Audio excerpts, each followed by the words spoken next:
102. Me alejo del 100, da una sensación como extraña, es como un... no sé, de nostalgia. Llevo además aquí tiritas, no sé qué me ha pasado hoy, me he hecho más cortes que Michael Jackson.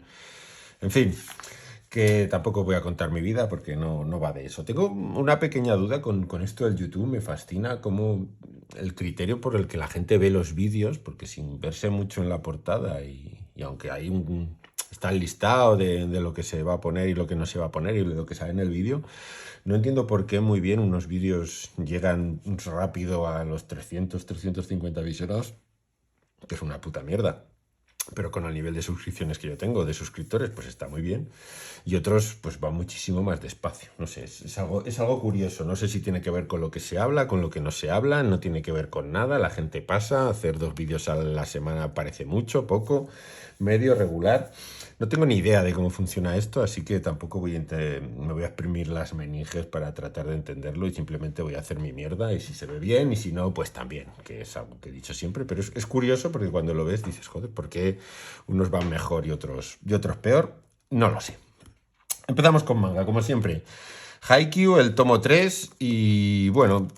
Tengo que decir que sigue los esquemas, pues yo creo que clásicos, casi predecibles de lo que es de lo que debía ser un manga deportivo, que ahora no me acuerdo qué cojones tiene nombre en japonés. Pero bueno, eh, está siguiendo el esquema de primero confeccionar el equipo de figuras míticas y sobre todo va añadiendo personajes nuevos en estos 3 primeros tomos, va añadiendo jugadores nuevos al equipo y además jugadores que evidentemente pues tienen sus propias características, sus propios talentos y que al final pues van a hacer, o por lo menos se intuye que van a ir hacia la confección de ese equipo mítico de juego en el que, bueno, en el que todo va a ser emoción y victoria, o por lo menos emoción. De eso creo que vamos a ir bien servidos, porque lo que sí consigue Furudate es generar esa tensión, esa ambientación, ese no saber lo que va a pasar, aunque puedes llegar a intuir, porque bueno, si es un manga sobre unos jugadores, pues esos jugadores al final van a ir ganando partidos hasta llegar a una competición mayor, ¿no? Pero sí que va dosificando muy bien la información y va haciendo que la acción transcurra, pues eso, poquito a poco, pero muy fluida, a pesar de, insisto, en que me flipa la cantidad de viñetas, de textos, de información que le mete a cada página a Furudate, ¿no? Me parece que está en la antítesis del Rastros de Sangre, que es todo lo contrario, un manga que apenas hay diálogos, en el que todos son ilustraciones gigantescas, pues el Haikyuu es como todo comprimidísimo y un montón de viñetas y de información, pero tengo que decir que me parece que es un manga muy entretenido, que es un manga divertido y que aunque va al ritmo manga, es decir, a este ritmo, pues yo preveo que van a la colección puede ser unos 400 tomos fácilmente, pero bueno, los tomos se leen muy bien, se leen muy fácil, entran suavecito y merece la pena por ahora.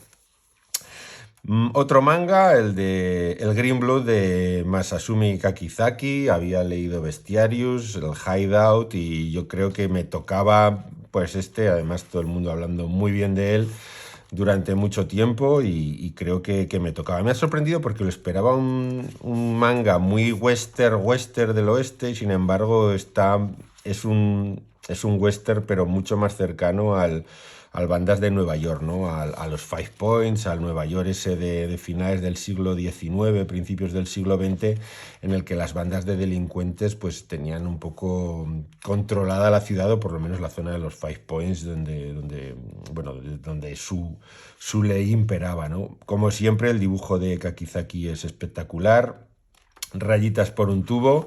Y bueno, como son 5 tomos, tampoco me quiero extender mucho y prefiero comentarlo cuando me haya leído los 5 tomos, porque sí que no son 400 como lo que se espera de Haikyuu, sino que al ser solo 5, pues cuando lleguemos al quinto haré una revisión final. Pero como os digo, me sorprende que sea sobre la temática de bandas de Nueva York y pinta bastante bien. Los personajes, la historia de los hermanos, este asesino a sueldo y la violencia que también refleja Kakizaki en su dibujo, que eso sí, nunca jamás decepciona.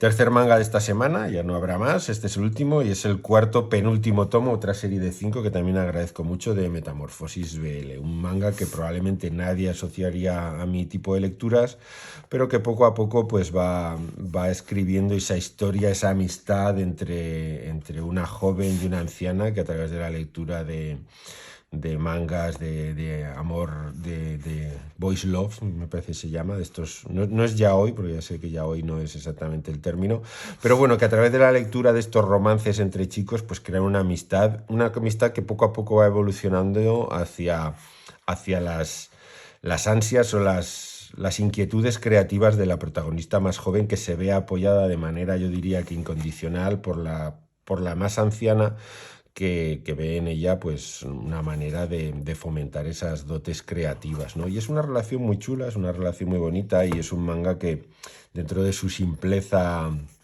en apariencia argumental, ¿no? Porque no es un manga que cuente nada espectacular, es un manga en el que apenas pasan cosas así importantes, pero sí que poco a poco va generando esta amistad, esta relación, y sobre todo ese momento en el que uno de los personajes decide pues afrontar la página en blanco y lanzarse a la creación, y cómo la más anciana le apoya, no tanto como mentora, pero sí pues desde económica hasta casi logísticamente, ¿no? Un manga, como digo, pues entrañable y que son 5 tomos, así que es muy asequible y que merece la pena. Sigo con el el último fanzine de Natalia Velarde, En Cucha Ardiendo se duerme a ratos, que es es un fanzine como lo que me he leído yo de ella, autobiográfico, ¿no? Además, cuando lees el final y ves cuándo se escribió, es un fanzine que transmite lo que sucede, ¿no? Es un fanzine vomitado, es un fanzine de un diario, pero rápido, ¿no? Es un fanzine de sensaciones, de experiencias, en el que la Natalia cuenta un poco sus sentimientos, sobre todo, ¿no? Ante una situación familiar pues bastante jodida, se dedica a plasmar en el papel pues lo que siente, sobre todo, ¿no? Y cómo se siente. Con el arte ya característico, que yo creo que ya hemos visto más de un fanzine de Natalia, y cómo dibuja y cómo representa, y el tipo de arte que ella hace, y que me parece siempre fascinante. Y además, en este caso, yo creo que gana bastante, porque uno de los problemas, entre comillas, que más uno sentía ante afrontar la lectura de los fanzines de Natalia era la rotulación, era la tipografía que usaba, ¿no? Esta tipografía a mano, que en este fanzine en muchos aspectos se ve sustituida y gana en claridad, sobre todo con una tipografía más mecánica, ¿no? Una mezcla curiosa, un fanzine, como digo, de sensaciones, de sentimientos y de expresar. Yo creo que es una necesidad. Lo que transmite el fanzine es una necesidad ante una situación pues trágica y una situación muy dura, y es la necesidad y la creación, el dibujo y el arte como elemento catalizador, como elemento catárquico y como elemento liberador, ¿no? Contar una historia y sacarla de dentro, porque hay veces que la realidad pues te abrasa y necesitas de alguna manera vomitarla. Y este fanzine es lo que es, ¿no? Es un vómito en el sentido bueno de la palabra, un vómito sentimental, ¿no? En el que todo lo que sientes al final se plasma en una serie de imágenes y de textos, porque Natalia también tiene una vena poética que a mí me alucina, y que bueno, al final es un conjunto, como digo, que te deja en un estado también de catarsis, ¿no? Comulgas con ella y a veces puedes llegar a sentir lo que ella sintió, ¿no? Del arte no os tengo que decir nada, y creo que es un fanzine que encaja, a pesar de lo precipitado que parece, porque es como necesito hacerlo y lo hago en 3 días. Yo creo que encaja en su trayectoria fantásticamente bien, y si tenéis los anteriores fanzines de Natalia, pues yo creo que tenéis que ir a por este sí o sí. Sigo no sé cómo se va a ver porque la portada es súper brilli, Príncipe Gigahercio de Lucas Comer, publicado por Cósmica Editorial. Un TVO que al hilo de mi Alien Albion narra una historia que es fácilmente reconocible y fácilmente asimilable a los mitos artúricos en muchos aspectos, pero es una historia de ciencia ficción que genera interés, que narrativamente me ha gustado mucho cómo lo hace, gráficamente también me parece que es todo muy acertado y es una historia interesante que mezcla, pues eso, mitos artúricos, fantasía heroica y ciencia ficción de una manera pues muy eficiente, muy competente y lo hace de una manera muy divertida. Me ha gustado mucho el desarrollo, cómo los personajes te van dejando entrever la historia, cómo se van planteando los entresijos, las incógnitas, los pequeños misterios que van construyendo el relato. Y me parece un cómic de estos que debería tener más repercusión de la que probablemente tenga por ser una editorial pequeña como es, ¿no? Pero un cómic muy interesante, muy divertido, que es un cómic de aventuras, como digo, de ciencia ficción, en el que hay rayos, peleas, violencia y que además maneja conceptos muy interesantes y lo hace de una manera muy inteligente. Me ha gustado mucho. No es nada revolucionario como en principio puede parecer, sino que dentro de su estilo atípico y de su estilo casi de arte y ensayo, podríamos decir, pero sin embargo cuenta una historia, como os digo, mucho más cercana a lo que es la ciencia ficción al uso y lo hace muy bien. Y me ha gustado mucho, así que os recomiendo bastante, no bastante, os recomiendo mucho es que estoy mirando el brillo y el brillo me desconcerta. Entonces, en vez de decir mucho, he dicho bastante. Estaba mirando el precio, son 16 euros. Una edición muy brilli, como podéis ver, pero un TVO muy curioso y que creo, como os digo, que debería tener más repercusión de la que seguramente vaya a tener. Por ejemplo, este Superman y The Authority. Tengo el tomo, acaba de salir la grapa de CC, yo me pillé el tomo porque, bueno, la edición esta me gusta, es tapadura, como veis, con solapas, es una edición muy chula, con arte de Mikel Janín y guiones de Grant Morrison. No sé qué deciros, no. Creo que le falta desarrollo a este TVO, en el sentido de que el planteamiento me gusta mucho y este Superman así menos poderoso, más maduro, me gusta mucho lo que se puede llegar a conseguir con él. Pero insisto, creo que es como una intro, es un prólogo de una historia mucho mayor y que ha de desarrollarse en volúmenes posteriores, ¿no? Así que es un poquito engañoso que parezca que es un tomo único y que con esto ya está cerrada la historia, cuando en realidad, como os digo, es solo la intro, ¿no? Es el prólogo de una aventura mucho mayor. Que como siempre Morrison pues tiene ideas muy interesantes. Diría que además es el Morrison más superheroico, que ya llevo varios tomos hablando de este Morrison. Está un poco a medio camino entre este Papá Noel bárbaro del que hablamos y el Green Lantern, ¿no? No incide tanto en conceptos llenos de drogas y rock and roll, y navega en dos aspectos, ¿no? Uno en un superheroico más tradicional y en otro en buenas ideas que, como digo, habrá que desarrollar. El arte de Mikel Janín, como siempre, es espectacular.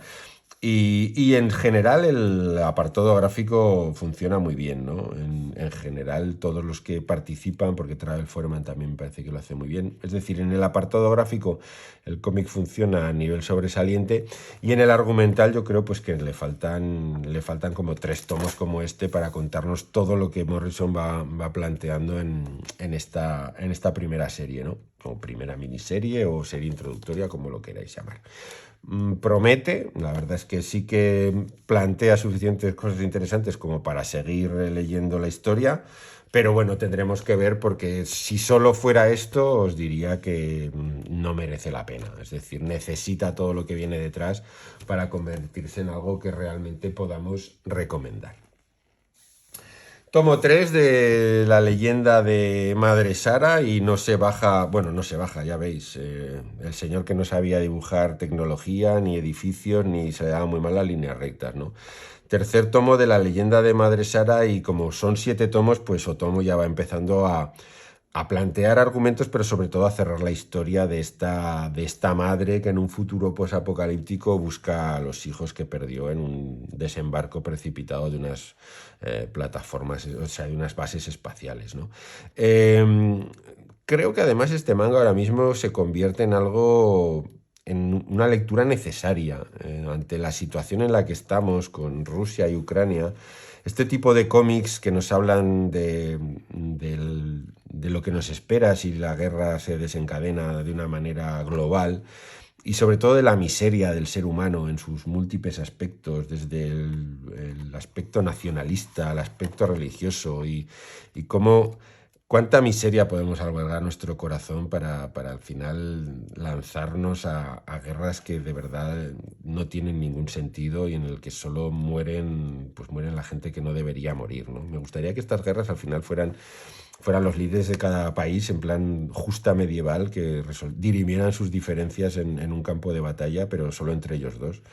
Y que allí se acabara todo, ¿no? Y creo por eso que este tipo de historias en el que uno ve la mierda que es la guerra y la mierda que se genera pues, por ansias de poder, por ansias nacionalistas, por motivos religiosos y por cualquier tipo de excusa que nos solemos inventar para lanzarnos a matar y a destrozar al que tenemos al lado, pues creo que son estos tebeos los que deberíamos leer como asignatura obligatoria para intentar darnos cuenta de lo absurdo y de lo miserable que es el ser humano como especie, de lo miserables que son los nacionalismos, de lo miserables que son los fundamentalismos, de lo miserable que es cualquier tipo de idea que llevada al extremo nos empuja a matar al prójimo. Me parece que más que nunca este manga espectacular, que como veis de dibujo es una puta maravilla, pues se hace más necesario que nunca.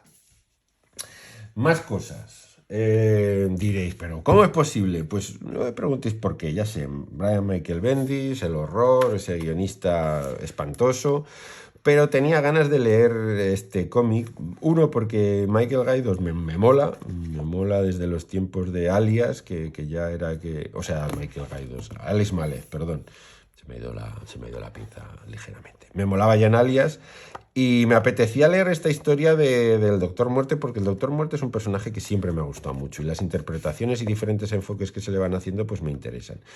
Y creo que contra todo pronóstico y además pues en un tomo bastante asequible porque son 28 pavos y son 12 números me parece.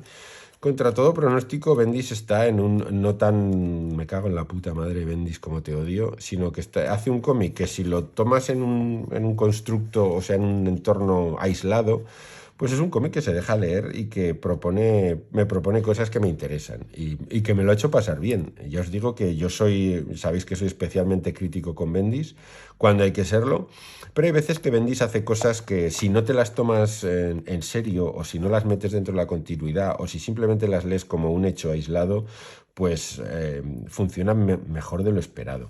Sigo sin entender por qué tiene este amor al personaje este del Parkin Robbins, este del Capucha Roja, que me parece uno de los peores personajes de la historia, que lo sigue utilizando de manera recurrente y nunca deja de ser una puta mierda de personaje, pero aún así, pese a todo, yo creo que la interpretación de Víctor Von Muerte que hace Bendis me resulta curiosa, me resulta interesante y al final, como os digo, creo que son 12 números que forman un tomo, que forman una historia cerrada que a mí me ha resultado entretenida. No me he leído lo de antes, no me pienso leer lo de después y tampoco creo que merezca la pena, ¿no? Y creo que además esto es una de las ventajas que encuentras cuando pierdes, ya lo he comentado muchas veces, pierdes la urgencia de la grapa, ¿no? Cuando te dejas de obsesionar por ir al día con la grapa y te lees las cosas en formatos, formatos unitarios, reunidos, en los que la continuidad, la estructura de la historia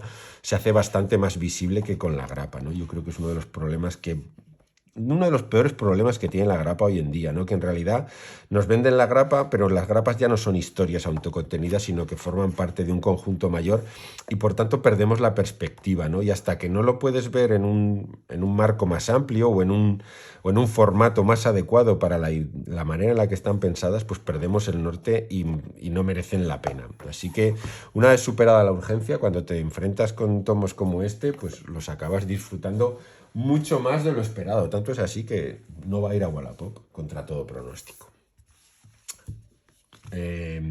Si lo uno ha sido una sorpresa, aquí no hay sorpresa que valga.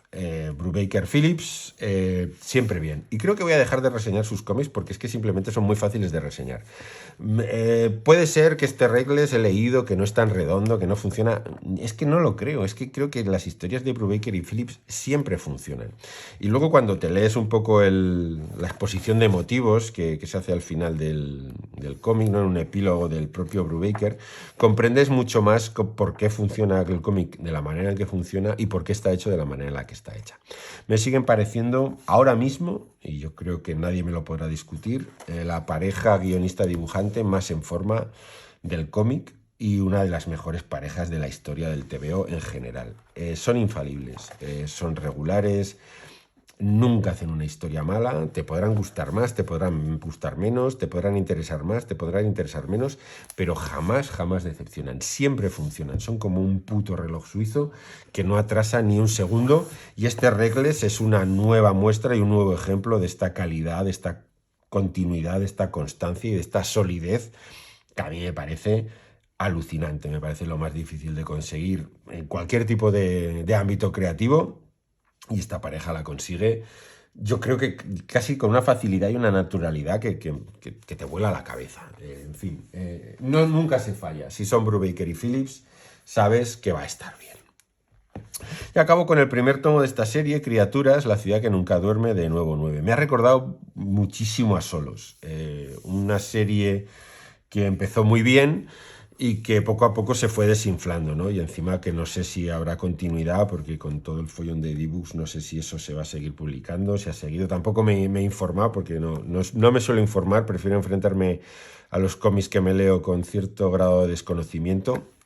Pero como os digo, este primer tomo recuerda poderosamente a Solos, no en la historia en sí, pero sí a la ambientación, niños enfrentados a un mundo posapocalíptico. En uno no había adultos, en este los adultos son como una especie de zombies, hay personajes extraños, hay un misterio detrás, es decir, la estructura yo creo que es casi idéntica al Solos. Y aunque sí que es cierto que en la última página hay ahí una palabra que a mí me la pone muy dura y ya me empuja a comprarme el tomo 2 de esta colección, que lo iba a hacer de todas maneras porque yo creo que genera suficiente interés como para lanzarte a la segunda historia. Pero claro, con la última palabra que aparece en la última página de este tomo, pues ya me da en toda la puta boca y digo que hijos de puta, como saben cómo vendernos la moto y cómo atarnos al siguiente tomo. Habrá que verlo. Yo creo que, como decía con Superman y The Authority, es una intro, es un planteamiento, no profundizamos en apenas nada y solo me parece que es una declaración de intenciones de hacia dónde podemos ir. Sueltan suficientes ideas interesantes como para que te apetezca leerte el segundo tomo, pero es muy difícil valorarlo sin los tomos que vienen después. Es decir, si buscáis un tomo, una historia cerrada y autoconclusiva, no os metáis en estas criaturas porque está claro que se necesitan leer los volúmenes siguientes y por el ritmo que lleva este primer tomo no va a ser 2 ni van a ser 3, creo que van a ser bastantes más, a no ser que la colección cierre por motivos de ventas. Bueno, pues estos han sido los 10 de esta semana, que espero que os hayan molado. Microreña 102, iremos a por la 103, pues el viernes estoy en Valencia, pero quizás la grabe y la deje programada si me tengo tiempo y si me manejo con lado de la programación de YouTube. Ya veré, no prometo nada, cuando llegue llegará. Por ahora esta ha sido la 102, nos vemos en la siguiente, que vaya muy bien, mucha lectura, chao chao.